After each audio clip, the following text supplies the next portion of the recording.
Hello everybody, this is Meghraj and I welcome you to the demo lecture of Sri Chaya Study Hub. Today we are going to learn about social sciences. So दोस्तों बात यही है, simple सी बात है कि हर subject की एक language होती है, उसके कुछ टेक्निकल वर्ड्स होते हैं। जैसे कि अपने हिस्ट्री में है, अभी 9th में भी था, 10th में भी है, सफरेज हो गया, फ्यूडलिज्म हो गया, सर्वडम हो गया, ये जो चीज़ें हैं दोस्तों। और आपको 8th में था शायद डॉक्ट्रिन ऑफ लैप्स वगैरह था, झांसी की रानी के लिए यूज़ किया गया था वो, ठीक है, उस केस में। तो ये जो चीज़ें हैं दोस्तों, ये टेक्निकल वर्ड्स हैं, इनको अगर आप नहीं यूज़ करेंगे अपने आंसर्स में तो आपको आउट ऑफ आउट मार्क्स नहीं दिए जा सकते एसएसटी में। तो हम सबसे पहले कंसेप्ट को समझेंगे, क्या चीज़ है वो, उसे समझेंगे, फिर उसको टेक्निकली कैसे एक्सप्रेस करेंगे हम पेपर में, उस चीज़ पे फोकस करेंगे, और फिर उसे एक्सप्रेस कैसे करना है, ठीक है। Understanding, then understanding technicality, technical words, then expressing it in examination. That is what we are going to learn. So today I am going to teach you about the forms of power sharing. The different four forms of power sharing, we are going to learn about those. So the first form of power sharing is horizontal form. Okay. So in the horizontal form, judiciary, legislation and administration all are at the same level. No one is above any other part. Okay, so these are the three basic fundamental, you can say, columns of the constitution. न्यायपालिका, कार्यपालिका और विधायिका। कार्य करना यानी administration हो गया दोस्तों, न्याय करना यानी जुडिशरी हो गया दोस्तों, और विधायिका जहां पे विधान है ना, विधायक जहां जाते हैं यानी कि वो हो गया लेजिस्लेशन हो गया दोस्तों, ठीक है। तो ये विधायिका, कार्यपालिका, न्यायपालिका हिंदी में हो गया, administrative, judiciary and legislative English में हो गया। तो दोस्तों ये जो है, ये तीनों एक ही लेवल पे काम करती है। इसका मतलब क्या है, कौन किसी से ऊपर नहीं, कौन किसी से नीचे नहीं, ये तीनों एक दूसरे को सुझाव भी दे सकते हैं, और ये तीनों एक दूसरे को उनके उत्तरदायित्व का मतलब स्मरण भी करा सकते हैं, ये भी उनके पास है। तो इसमें कोई किसी से बड़ा नहीं, कोई किसी से छोटा नहीं, तीनों एक ही लेवल पे होते हैं। तो दोस्तों मोटे तौर पे देखा जाए तो कार्यपालिका में वो लोग आते हैं जो सरकार के नियमों का पालन करते हैं और देखते हैं सरकार की योजनाएं लोगों तक पहुंच रही है ठीक से या नहीं, इस चीज पे ज्यादा ध्यान दिया जाता है दोस्तों। तो इसमें पुलिस आती है, हर सरकारी कर्मचारी आता है जो ये देखता है कि रूल्स ठीक से फॉलो हो रहे हैं या नहीं। न्यायपालिका, जुडिशरी आती है, वो उन लोगों को सजा देने के लिए आती है या चीजें ठीक से हो रही है या नहीं, ये चेक करना जो एडमिनिस्ट्रेशन का काम है। उसके बाद जो अगला काम आता है कि जिन्होंने गलती की है या जिन्होंने रूल्स तोड़े हैं उनको सजा देना, ये जुडिशरी में आता है। और लोगों के मतलब जनमत से, लोगों के बहुमत से जो लोग चुने जाते हैं, वो जब मिल के लोगों का प्रॉब्लम सॉल्व करने के लिए नए नियम बनाते हैं, ठीक है। तो विधायक पारित होता है किसमें, संसद में, तो राज्य सभा में भी होता है, लोकसभा में भी होता है, तो वो लेवल्स के चलते रहते हैं। तो वो चलता है लेजिस्लेशन में दोस्तों, ठीक है। तो ये तीनों एक ही लेवल पे काम करती है, इसमें हॉरिजॉन्टल लेवल पे। इसको चेक एंड बैलेंस भी कहा जाता है दोस्तों, ठीक है। तो इसको जरा हम डायग्रामेटिकली समझें। तो दोस्तों जैसा कि आप देख रहे हैं यहां स्क्रीन पर कि फॉर्म्स ऑफ पावर शेयरिंग, सबसे पहला जो अभी हमने देखा था हॉरिजॉन्टल डिस्ट्रीब्यूशन ऑफ पावर, जिसे हमने अभी कहा था क्या, चेक एंड बैलेंस, कि एक दूसरे पर कंट्रोल रखना, एक दूसरे के उत्तरदायित्व को उसका स्मरण कराना एक दूसरे को। तो ये तीनों एक ही लेवल पे आते हैं, जैसे कि आप देख रहे हैं डायग्राम में। None of the organs can exercise unlimited power. तो इससे क्या होता है, तीनों चीजें अगर एक ही लेवल पे है, लेजिस्लेटिव, एग्जीक्यूटिव और जुडिशरी, तो किसी के पास भी अनलिमिटेड पावर नहीं होती है, सब एक दूसरे को कंट्रोल में रखते हैं। और each organ checks the other. तो जैसे मैंने बोला कि एक दूसरे का उत्तरदायित्व याद दिलाना या एक दूसरे पे नजर रखना, एक दूसरे को इवेल्युएट करना, ये भी उसमें आता है दोस्तों। There is a balance among the power in the various institution. तो ये जो नीचे डायग्राम है दोस्तों, ये बेस्ट एक्सप्लेनेशन है हॉरिजॉन्टल डिस्ट्रीब्यूशन ऑफ पावर का, जिसे चेक एंड बैलेंस भी कहते हैं। तो दोस्तों अब हम देखते हैं second form of power sharing, जिसे कहते हैं हम वर्टिकल डिस्ट्रीब्यूशन ऑफ पावर या फेडरल डिवीजन ऑफ पावर्स। तो दोस्तों पहला तो हमने देखा था हॉरिजॉन्टल है, अब वर्टिकल डिवीजन ऑफ पावर क्या है वो देखते हैं दोस्तों। फेडरल डिवीजन ऑफ पावर कहते हैं इसे, या वर्टिकल डिस्ट्रीब्यूशन ऑफ पावर कहते हैं। तो इसमें दोस्तों पूरे देश के लिए एक गवर्नमेंट होती है, जिसे कहते हैं क्या, सेंट्रल गवर्नमेंट या यूनियन गवर्नमेंट भी कहा जाता है। और हर स्टेट या प्रोविंस के लिए एक गवर्नमेंट होती है। तो दोस्तों मैं आपको अभी से बताना चाहता हूं कि स्टेट और प्रोविंस, इसमें फर्क है दोस्तों। आप हायर क्लासेस में जाएंगे तो आपको पता चलेगा स्टेट और प्रोविंस एक ही चीज को नहीं कहते हैं, लेकिन आपके लेवल पे जो है एसएसटी, उसमें हम स्टेट या प्रोविंस या रीजनल गवर्नमेंट यानी कि स्टेट लेवल की गवर्नमेंट कहलाई जाएगी। ठीक है, अब ये जो है दो दो गवर्नमेंट हो गई है, एक पूरे कंट्री के लिए, एक पर्टिकुलर स्टेट के लिए। तो कौन कौन सा काम करेगा, ये जो है बात, ये कॉन्स्टिट्यूशन में, हमारे संविधान में इस बात को बिल्कुल क्लियरली मेंशन किया जाता है कि कौन सी गवर्नमेंट का कौन सा उत्तरदायित्व है, किसकी कौन कौन सी रिस्पॉन्सिबिलिटी है, किसको कौन कौन सी पावर्स है। ये हमारे कॉन्स्टिट्यूशन में इसके बारे में अच्छी तरह से डिटेल दी होती है। तो दोस्तों एक्चुअली देखा जाए तो इन डिटेल्स को पढ़ने की जरूरत हमें आज़ादी मिलने से पहले 40 साल तक तो करने की जरूरत नहीं पड़ी। क्यों? क्योंकि सेंट्रल गवर्नमेंट वही थी जो स्टेट गवर्नमेंट थी, लेकिन 87 के बाद थोड़ा सा सीनारियो चेंज होने लगा। ठीक है, नहीं तो तब तक जो भी सेंटर बोलती थी स्टेट मानती थी, क्योंकि सेंटर में भी वही गवर्नमेंट थी जो स्टेट्स में हुआ करती थी।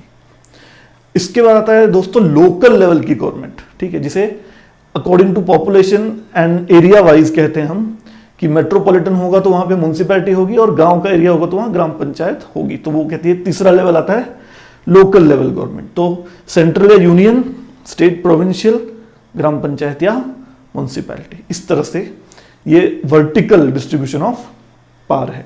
इसी को अब हम दोस्तों डायग्रामेटिकली देखते हैं। तो दोस्तों जैसा कि आप देख रहे हैं डायग्राम में कि वर्टिकल डिस्ट्रीब्यूशन ऑफ पावर या फेडरल डिवीजन ऑफ पावर, तो क्या होता है इसके अंदर, एक जनरल गवर्नमेंट होती है जिसे यूनियन या सेंट्रल गवर्नमेंट कहा जाता है जो पूरे कंट्री के लिए होती है, और गवर्नमेंट होती है प्रोविंशियल या रीजनल जिसे स्टेट लेवल की गवर्नमेंट भी कहा जाता है। Constitution clearly lays down the powers of different levels of government. Constitution में क्लियरली इस बात का जिक्र क्लियर होता है बिल्कुल कि कौन सी गवर्नमेंट को कौन कौन से हक हैं और कौन कौन से नहीं। और जो तीसरा लेवल होता है गवर्नमेंट का, जिसे ग्राम पंचायत या म्युनिसिपैलिटी कहते हैं, वो होता है कौन सा, government lower than state government is known as the municipality और ग्राम पंचायत। तो ये जो डायग्राम देख रहे हैं दोस्तों आप, इसके हिसाब से, ठीक है, government for the entire country is usually called federal government, central और यूनियन लिखा है वहां पे मैंने। The government at the provincial level, इसे स्टेट या रीजनल लेवल गवर्नमेंट कहते हैं। और लास्ट में लोकल लेवल आती है, यानी कि म्युनिसिपैलिटी, नगर पालिका या नगर निगम हो गया, या ग्राम पंचायत हो गई, गांव की तरफ हो गई तो ग्राम पंचायत होती है। तो दोस्तों अब देखते हैं हम third form of power sharing की तरफ, जिसे कहते हैं क्या, power shared among social groups, या इसे रिजर्व्ड कॉन्स्टिट्यूएंसी भी कहते हैं दोस्तों। तो दोस्तों इसको ऐसा क्यों कहते हैं और क्या है इसके अंदर, तो ध्यान से मैं आपको एक एग्जांपल के थ्रू समझाने की कोशिश करता हूं दोस्तों। देखिए, जैसे हम एक एग्जांपल ले लेते हैं स्टेट का, जैसे महाराष्ट्र स्टेट है। हमारे महाराष्ट्र राज्य में कितने डिस्ट्रिक्ट है, टोटल 36 डिस्ट्रिक्ट हैं। ठीक है, समझिए कि इस 36 डिस्ट्रिक्ट में हर डिस्ट्रिक्ट में 100 लोग रहते हैं। ठीक है, तो ये 100 लोग 4 जातियों में बटे हुए हैं। 25 ब्राह्मण रहते हैं, 25 क्षत्रिय रहते हैं, 25 वैश्य रहते हैं, 25 शूद्र रहते हैं। अगर हम ऐसा कंसिडर कर लें तो देखा जाए तो कि अगर चुनाव जब होगा इन सारे के सारे डिस्ट्रिक्ट्स में, तो चुनाव के समय अगर हर जाति से एक आदमी खड़ा होता है इलेक्शन के लिए, तो क्या होगा, जो पिछड़ी जातियां हैं वो कभी नहीं जीत पाएंगी। क्यों नहीं जीत पाएंगे, क्योंकि उनकी संख्या कितनी है, 25 ही है। तो ये जो 75 लोग हैं जो मेजॉरिटी में है, वो लोग हमेशा मेजॉरिटी में रहेंगे, और जो माइनॉरिटी है उनकी आवाज, उनके मुद्दे, उनके प्रॉब्लम्स कभी संसद में सुने ही नहीं जाएंगे। तो दोस्तों इसीलिए रिजर्व्ड कॉन्स्टिट्यूएंसी, यानी कि 36 डिस्ट्रिक्ट में से कुछ डिस्ट्रिक्ट ऐसे होंगे कि जहां से सिर्फ लोअर कास्ट से ही लोग चुनाव के लिए खड़े हो सकते हैं, जिससे कि लोअर कास्ट के लोगों की भी आवाज संसद में आए और वो भी अपने प्रॉब्लम संसद में रखें। अदरवाइज जो लोअर कास्ट के लोग होंगे उनको फीलिंग ऑफ एलियनेशन आएगी। ठीक है, तो ऐसा सिर्फ लोअर कास्ट के बारे में नहीं है, औरतों के बारे में भी ऐसा ही है, और ऐसा सिर्फ संसद के बारे में नहीं है, सरकारी नौकरियों के बारे में भी ऐसा ही है। तो दोस्तों इस प्रॉब्लम को कैसे सॉल्व करते हैं वो इसके अंदर दिया हुआ है दोस्तों। और इसका एक बहुत ही अच्छा एग्जांपल है कम्युनिटी गवर्नमेंट जो थी किसकी, बेल्जियम की, जो कम्युनिटी गवर्नमेंट थी, जिसमें लैंग्वेज रिलेटेड जो भी प्रॉब्लम थे, भाषा रिलेटेड, वो सारे वहां पर जाके सॉल्व करते थे लोग, और बाकी जो देश की प्रगति है उसमें कोई बीच में बाधा नहीं आती थी। तो इससे क्या होता है कि सब में समानता की एक भावना आती है और सब में हिस्सा समान रूप से, हक जो है, पॉलिटिकल हक जो है, पॉलिटिकल राइट, वो समान रूप से बंटता है। तो दोस्तों जैसा कि आप देख रहे हैं कि power shared among different social groups, और या रिजर्व कॉन्स्टिट्यूएंसी भी इसको कहा जाता है। तो in some countries there are constitutional and legal arrangements whereby socially weaker section, जैसे मैंने आपको कहा था वीकर सेक्शन जिसमें औरतें भी आती है, are represented in the legislature and administration. तो इससे क्या होता है, it gives space to diverse social groups in the government, यानी कि सभी प्रकार के लोग, सभी प्रजाति, सभी मतलब औरतों की भी उतनी आवाज बुलंद होनी चाहिए गवर्नमेंट में, उनके भी हक उतनी ही अच्छी तरह से, उनके भी प्रॉब्लम सुनने चाहिए गवर्नमेंट ने। तो ये उससे होता है, ठीक है। एंड एडमिनिस्ट्रेशन यानी कि नौकरी, सरकारी नौकरियों के लिए भी उनके लिए रिजर्वेशन होता है। Who otherwise would feel alienated from the government, तो यही है, वो अपने आप को पृथक महसूस करेंगे गवर्नमेंट से अगर सबको समान अधिकार नहीं मिलेगा तो, पॉलिटिकल अधिकार, ठीक है। तो this method is used to give minority communities a fair share in power. तो माइनॉरिटी कम्युनिटीज को भी एक समानता उनमें, किसमें, पॉलिटिकल पावर के लिए, ठीक है, राजकीय हक उनके लिए देने के लिए बिल्कुल ये सही डिसीजन था। तो इसका सबसे अच्छा एग्जाम्पल क्या है, best example is the community government of Belgium, जहां पर भाषा विषयक जो प्रॉब्लम्स है उनको मिटाने के लिए अलग से कम्युनिटी गवर्नमेंट बनाई गई थी। तो दोस्तों चौथा फॉर्म ऑफ पावर शेयरिंग आता है, the fourth form of power sharing is power sharing among political parties, pressure groups and movements. तो दोस्तों इसमें ऐसा होता है कि जो छोटी छोटी पार्टियां होती है, जो भी पार्टी होती है छोटी बड़ी, उनकी खुद की एक विचारधारा होती है, खुद के कुछ मुद्दे होते हैं, जिन मुद्दों को सामने रख कर वो इलेक्शन के लिए खड़े होते हैं, ठीक है। तो ये जो विचारधारा होता है जब मेल खा जाती है कुछ कुछ पार्टियों की, तो कभी कभी मिलकर चुनाव से पहले गठबंधन बना लेते हैं दोस्तों। इस गठबंधन को इंग्लिश में कहते हैं क्या, अलायंस, ठीक है। जो इलेक्शन के पहले होता है वो अलायंस कहलाता है, गठबंधन कहलाता है। तो इससे क्या होता है कि जिन पार्टियों के मतलब जो कार्यकर्ता हैं वो कम एरिया कवर करते हैं, लेकिन फिर भी अगर छोटी छोटी पार्टियां मिल जाए तो एक बहुत बड़ा एरिया कवर हो सकता है और गवर्नमेंट बन सकती है इस तरह से, ठीक है। सबके मतों को मिला दिया जाए तो चुनाव के बाद।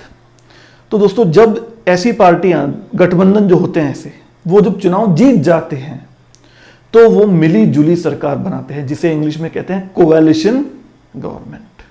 तो दोस्तों इसका बनना एक तरह से अच्छी बात भी है, क्यों, क्योंकि एक बहुत ही बड़े ग्रुप मिलकर देश को चलाने वाला है या उस पर्टिकुलर एरिया को चलाने वाला है, और उससे क्या होता है, करप्शन के चांसेस भी कम हो जाते हैं और मिलकर साथ चलने की भावना मेन होती है। ऐसे नहीं कि एक की मनमर्जी चले, एक ही पार्टी अपनी मनमर्जी नहीं चला सकती, क्योंकि बहुत सारे लोग उसके अंदर इन्वॉल्व होते हैं। एक ही इंसान को बहुमत, एक ही पार्टी को बहुमत मिलने से वो सरकार नहीं बनाती है, ठीक है।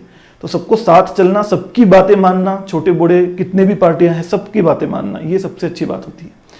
इसके अलावा इंटरेस्ट ग्रुप्स भी बहुत ज्यादा प्रभाव डालते हैं दोस्तों इस पर। तो इससे क्या होता है, छोटे से छोटी बात को भी अच्छी तरह से संसद में रखा जा सकता है। एक आम आदमी से लेकर पिछड़े जनजाति से लेकर औरतों के मुद्दे तक हर चीज लाई जा सकती है सरकार के सामने, संसद में अलग अलग रूप से लाई जा सकती है।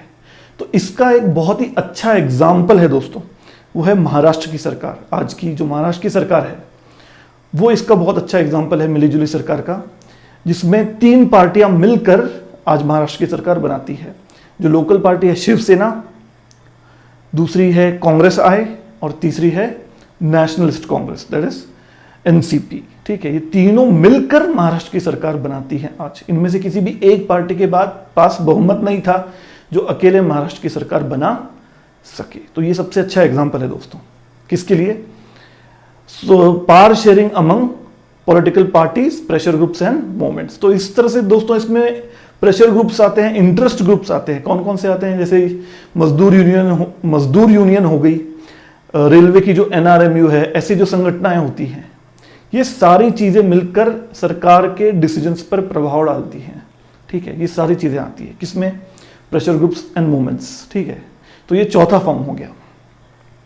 तो दोस्तों यही मैं आपको बता रहा हूं कि हम इस तरह से पढ़ेंगे। इसका भी मैं आपको डायग्राम दिखा रहा हूं दोस्तों, ठीक है। हम इसको जरा डायग्राम के रूप में देखते हैं तो और अच्छे से समझ में आएगा। तो दोस्तों जैसा कि आप देख रहे हैं, चौथा form of power sharing, power sharing amongst political parties, pressure groups and movements. तो सबसे पहला पॉइंट क्या है इसमें, power is shared among different political parties that represent different ideology. जैसे कि मैंने कहा था, अलग अलग विचारधाराओं की अलग अलग पार्टियां होती है और अलग अलग सोशल ग्रुप भी होते हैं उसके साथ, उन पार्टियों के साथ। तो कभी कभी क्या होता है इसमें, sometimes this kind of sharing can be direct, मतलब ये जो शेयरिंग है वो डायरेक्ट भी हो सकती है। कैसे? गठबंधन के थ्रू, ठीक है। तो व्हेन टू और मोर पार्टीज फॉर्म एन अलायंस, जिसे गठबंधन कहा था मैंने, किस लिए? कंटेस्ट इलेक्शन के लिए, इलेक्शन में भाग लेने के लिए। तो if their alliance is elected, अगर उनका गठबंधन जीत जाता है तो वो एक मिलीजुली सरकार बनाते हैं, कोalition गवर्नमेंट बनाते हैं। In a democracy we find interest groups such as those of traders, का भी एक इंटरेस्ट ग्रुप होता है, बिजनेसमैन का भी होता है, इंडस्ट्रियलिस्ट का भी होता है, फार्मर्स का भी होता है और इंडस्ट्रियल वर्कर्स का भी होता है, ठीक है। उनके इंटरेस्ट ग्रुप होते हैं जिनके डिमांड्स जो होती है, जिनकी उनकी डिमांड्स प्रभाव डालती है सरकार के डिसीजंस पर। They also will have share in governmental power either through participation in governmental committees और bringing influence on the decision making process. और नीचे जो इसका एग्जाम्पल दिया है गाइस, फनल के थ्रू, फनल में 3 बॉल दिख रहे हैं आपको। तो ये जो एग्जाम्पल है दोस्तों, ये 1999 से 2004 की जो गवर्नमेंट थी, एनडीए, उसका एग्जाम्पल है। उसके अंदर जो मिलीजुली पार्टी, मतलब मिलीजुली सरकार जो थी एनडीए, उसके अंदर ये 3 पार्टियां भी शामिल थी। इसके अलावा भी पार्टियां थी दोस्तों, पर मैंने आपको सिर्फ ये 3 पार्टियों का एग्जाम्पल दिया है, बीजेपी, शिवसेना और समता पार्टी।